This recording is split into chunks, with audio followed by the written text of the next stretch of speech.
مساء الفرحة، مساء السرور عليكم غالياتي حبيبة قلبي، وش راكم؟ والله ليكم وحشة وليت نطول.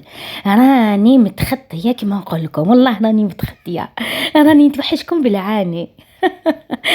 عندك حبيباتي والله العظيم ظروف وشغالات اللي تلتينا وتخلينا، وطبعا هذا اليوتيوب منين داك نحبوا نضربوا طلع فيه، منها نرفو عليكم ونرفهوا فيه على روحنا. حبيباتي الوصفه تاع اليوم بزاف بزاف هبال. شفتوا هذاك الساندويتش تاع الكبده اللي تموتوا عليه واللي تاكلوه سقطوا فيه الجي؟ اصحاب الجي بزاف يعرفوا هذا الساندويتش. عند عمي والله نسيت اسمه، عمي كدا في باب الواد في بزاف بلايص. صدقوني هذا الساندويتش هبال، وبالك يخدموا في بلايص واحد اخرين ربما انا ما دقتوش منهم، لكن والله مشهور. ساندويتش كبده تاع الدجاج بالميني مطلوع، البنه تاعو هبال، وهذاك الميني مطلوع تري ديريه وعينيك مغمضين. صدقيني اول مره درتي المطلوع، اول مره راح ديري هاد الوصفه. حبيبتي اختي يلا دخلي كوزينه وديري هذا الميني مطلوع وفرحي العائله وفرحي الوليدات طبعا. وطبعا جبت لكم عصير مثلج، صح موالفين تاكلوا لي سوربي برا ديروهم في الدار، لكن والله البنه تاع اليوم ضربه وهبال، والاول مرة تشوفوها مع سعاد الجزائرية. تبعوا طبعا لو سافور اللي درتو في لي سوربي تاع اليوم، راح يولي ما يخديكمش صيف كامل وتفرحوا به ولادكم وعائلتكم وحتى ضيافكم. علاش لا ديريه وزوخي عليهم وقولي لهم شفتوا عند سعاد الجزائرية. فقط ما تنساش انك طبعا لاكي تشاهدي حتى درك حبيبتي ديرينا الاشتراك والجام والبارطاج مع الاحباب وفعلي الجرس، ولما تكملي الفيديو الاخير تعليق حلو من عندك حبيبتي، وجربي الوصفات كل حاجه بالتجربه. لما تجربي هذا السوربي راح يعجبك بالبزاف، راه جاي غير وقته هبال مع هذيك الرقده تاع العصر وتنوضي وتاكلي هكذا تشربي ان جو تاع لي سوربي هكذا فيه لو جو سيترون اكسيتيرا اكسيتيرا. ما نقولكمش على الوصفه في الديبي كما نقولكم حبيباتي. يلا نبداو الوصفه على بركه الله بعد ذكر النبي عليه افضل الصلاه والسلام. نبداو بالميني مطلوع نتاعنا، نخدموا الخبز طبعا هو الاول. نبداو على بركه الله. لهنايا درت كاس ماء دافئ، درت مغرف خميره تاع الخبز ومغرف ونص تاع السكر.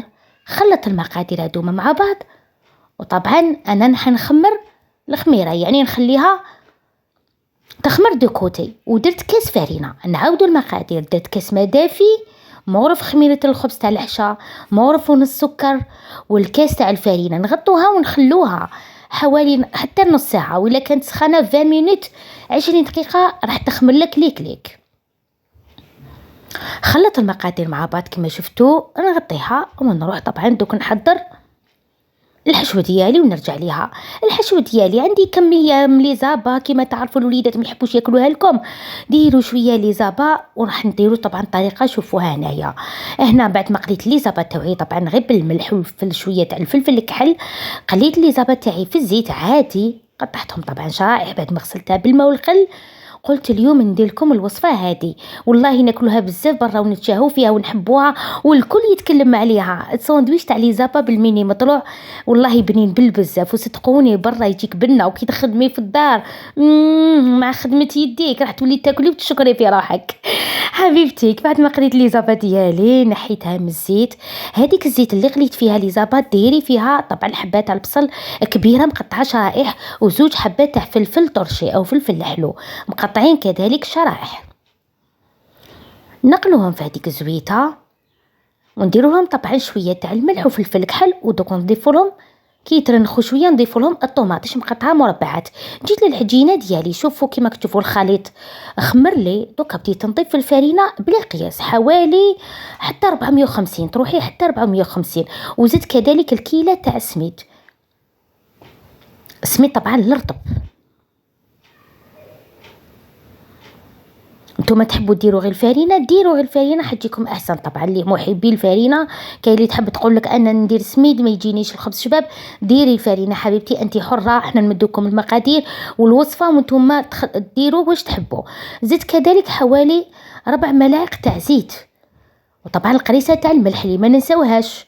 جاب لي ربي انا هنا ما درتهاش على المباشر، لكن من بعد انا ضفتها مع الماء الدافي اللي كنت نطنبي العجينه ديالي هكذا. زيت خليتها ارتاحت مده معينه، وكي خمرت طبعا راح نديرها فوق لو بلون دو طرافاي. وندلكوها شويه. كما تعرفوا الخبز المطلوع يحب دليك، يمين شمال شمال يمين حتى تجيبيها صحيحه. هنا خيتي شفت العجينه تاعي متلوقه شويه، زدت لها سميد. انا ما نخافاش زدت لها سميد، وطبعا وزدت شويه تاع الماء دافي حتى نطمت لي مليح. هكذا طميت العجينه ديالي، رحت للافاخس تاعي او الحشو اللي حضرناه مع بعض، اللي هو البصل، الفلفل الطرشي الحلو والطوماطيش، ودرنا الملح والفلفل الكحل. ودوكا راح نرد لي زابا او كبده تاع الدجاج اللي قليتها. طبعا هنا راهي طيبه، والبصل والطوماطيش او التكتوكه دخلها طياب. رديت لي زابا ديالي مع التكتوكه باش تطلق البنه، ونخليهم يزيدوا يغليو او يطيبوا حوالي 10 دقائق حتى 12 دقيقه مع بعض. طبعا لي زابا ديالي تطلق البنه على التكتوكه باش تجي بنينه. هكذا في الاخير كما كنتوا تشوفوا درت تابل الدجاج، ودرت شويه تاع الفلفل الكحل، وطفيت عليها الفرن، خليتها غلات غليه وطفيت الفرن. بديت جيت للكريات تاعي تاع العجينه، درتهم كريات، وبديت نحل فيهم في الكونطوار كما راكم تشوفوا، ونرمدهم في السميد هكذا بهالطريقه. وكما راكم تشوفوني حاطه الزيت قدامي، نواسي بالزيت في يدي. علاش؟ باش تحمر لي الخبزه من برا. الزيت طبعا يساعد الخبزه تاع المطلوع انها تحمر لك في الطاجين غابيدمون. درتهم كما راكم تشوفوا ميني مطلوع هكذا، بعد ما رمتهم بالزيت والسميد وخليتهم يخمروا لي دون ان دغوا شو. شوفوا درت لهم ساشي ودرت لهم سيرفيات من الفوق، كانت شويه عندي كاروندير دونك اضطريت باش نديرهم ساشي. شفتي الحاله سخونه في الكوزينه، غير سربيتها راح تكفيك، راح تلقايها خامره.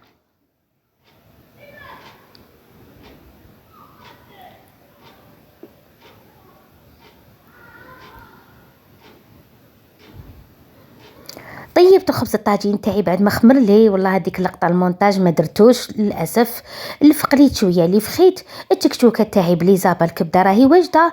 دوكا واش نديرو؟ لي ميني مطلوع تاعي فتحتهم بالموس وراني نبدا نفرسي فيهم. ندير طبعا شويه تاع اللي فخيت، وندير شويه تكتوكه قلت لكم جانا هذاك التعقان. سختو كي نبداو نسجلو مور العصر. يما واش نقول لكم، سعفونا برك حبيباتي، راهي سخانه والصيف سعفونا. هنا ساندويتش تاعي كما شفتوا، الخبيزه تاع المطلوع فتحتها وراني نحشي بها فيها بشويه بطاطا مقليه او لي فخيت، والتكتوكه اللي قليتها طبعا بلي زابا. شفتوا الطريقه؟ واش نقول لكم، الريحه تنف لمحبي لي زابا ومام ولادكم. والله ما تقولوا لهمش لي زابا مش راح يعرفوهم، جات بالنهبال. وكما تعرفوا لي زابا كامل نحبوهم، ومنين داك النوع وما ناكلوش غير اللحم والدجاج. والله نحبوهم، انا وحده نحبهم، ونبدل شويه في الوصفات ديالهم هكذا. بس محشيت المطلوع تاعي او ميني مطلوع اللي جاني خفيف وظريف، وانا ما نحبوش يجيني ملحم. انا بالعاني الخبزه درتها رقيقه، تحبوا يجيك خشين على هكا حبيبتي خلي الخبزه شويه طالعه، يعني كي تولي تخبزي فيها ما تحبطيهاش بزاف. انا والله حبستها يعني كاع واش كاين ابلا يسمى كي طلعت لي غير شويه. سي بوغ سا انا ما نحبش الخبز يجي فيه البابه بزاف. لو حبيتو خلوها تجيكم عاليه اكثر من هكذا. والله وصفه ناجحه حبيباتي، والساندويتش رائع. جينا لي سوربي او العصير المثلج اللي قلت لكم لو سافور تاعو لاول مره ذوقوه مع سعاد الجزائريه. انا عمي لهنا خديت حوالي 2 كيسان تاع الماء عادي بارد، و2 مغارف تاع سكر ناعم او سكر غلاس، ونص فنجان تاع عصير قرص. 2 كيسان ماء عادي، نص فنجان تاع عصير قارص او حتى الفنجان، 2 مغارف سكر غلاسي او سكر ناعم. نخلطوا هاد المقادير كلها مع بعض وديهم فوق النار حتى يعقدوا لك، تولي لك كريمه بيضه. وكي تبرد لك عمريها طبعا في الكيب تاع لي كلاصون اللي نديروها في الثلاجه. هنايا طبعا غدوه من هذاك حضرت المثلج او لي كلاص، قطعتهم مربعات كما راكم تشوفوا. درت هنا ليكستري تاع شميغوم، هذا الخليط الاول درت فيه ليكستري تاع شميغوم او معطر شميغوم. درت لي كلاصون، درت فنجان ماء عادي من الحنفيه، ودرت 2 مغارف تاع السكر غلاسي او سكر ناعم، ورحيت كلش مع بعض. شوفوا كيفاش تحصلت على صوبي ولا اروع. لازم ديروا الفنجان تاع الماء حبيباتي، ما تطحنوش غير لي كلاصو وحده، لانه طبعا راح يخسر لكم او يفسد الميكسور ولا البلاندر ولا جو سي با واش راح ديروا حبيباتي. انا لهنا حبيباتي درتو في الميكسور، ما حبش يترحالي، عاود قلبته في البلاندر. كما راكم تشوفوا تحصلت على لي صوبي طبعا اللي هو كما راكم تشوفوا عصير مثلج اللي تشربوه برا واللي تشربوه باثمان باهظه. والله ما تلقاو الكو هذا ماشي يعني بالزوخ ولا بالفخر حبيباتي، الكو اللي درت لكم انا بزاف بزاف بزاف بنين، والاول مره ذوقوه صدقوني لا فخيشر في هذا الصيف. هنا جيت للخليط الثاني هذا المميز اللي طه ذوق وزادوا بنا، وطبعا اللي اول مره تشوفوه. الخليط الثاني اللي حضرناه قلت لكم بالكريمه تاع القارص والمايزينا، المغرف تاع المايزينا وزوج مغارف تاع سكر كلاص، وطيبناه فوق النار وخليناه برد وعمرناه في ليكوب تاع لي كلاصون وخليناه يجمد. غدوه من هذاك رحيته كما راكم تشوفوا مع فنجان تاع الماء وبديت نعمر فيه. شوفوا كيفاش تحصلت على واش نقول لكم اون ديري كي تاكلي في كريبوني، الذوق تاعو هبال. طبعا ما تنساوش المغرف تاع المايزينا، نسيتها حبيباتي باش نقول لكم في الخليط نتاع القارص.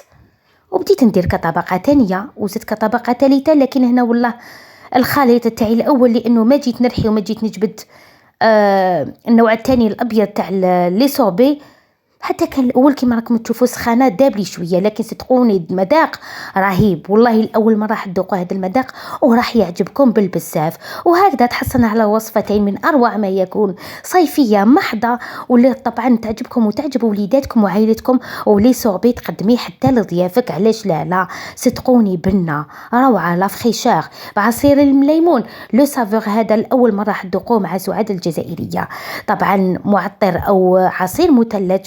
وطبعا ميني مطلوع اللي درتوه بالكبده تاع الدجاج اللي راح فريمون راح يعجبكم بالبزاف، وتداولوه ربما تدو حتى البحر. وكما شفتوا ما فيه لا فرماج ولا حتى شيء. كما تعرفوا هادو لي زابايتو ما يحبوش الفرامج، ماشي كيما الدجاج ولا اللحم. وهكذا تحصلنا على وصفتين من اروع ما يكون، عصير مثلج بالذوق المميز اللي جابت لكم سعاد الجزائريه، وميني مطلوع بالكبده. فقط حبيبتي لا تجادي حتى دركا واش رانا نقولوا لك. وطبعا هذا بعد فضلك وبعد اذنك حبيبتي وماشي بالسيف عليك، ديري لنا جيم والاشتراك والبارطاج مع الاحباب. وهكذا حبيباتي لحقنا للختام، وختامه مسك مع حبيبات قلبي. والله ما نشبعوا منكم، جبنا لكم وصفتين صيفيتين من اروع ما يكون. لي صوبي لأول مرة تذوقوه بالمعطر وبهالطريقة، ولي ميني مطلوع بالكبدة تاع الدجاج اللي يحبوه بزاف من عائلتكم وربما ولادكم، وتداولوه برا وتتخاطفوا عليه. اليوم جبت لكم حتى ليكم هذا ما يكفي هذه السخانة. واش نقول لكم حبيباتي كيف جيت في هذا الفيديو ولقيتكم كامل بخير. ان شاء الله نعاود نرجع ونلقاكم كامل بخير وعلى خير. خليت لكم الخير ولهنا. سلام حبيباتي. فقط ما تنساوش ديروا لنا الاشتراك والجيم وتفعلوا الجرس وتشتركوا في القناه ما كنتوش مشتركين، وتعلقوا لي تعليق حلو. وطبعا ننتظر منكم التجربه. جربوا هذا الميني مطلوع بالساندويتش المحشي بكبده الدجاج بطريقه بنينه بالبزاف تهبل، ولي صوبي بهالطريقه راهو يعجبكم بلا ما تشروه من برا حبيباتي. وفروا عليكم وعلى اولادكم. سلام.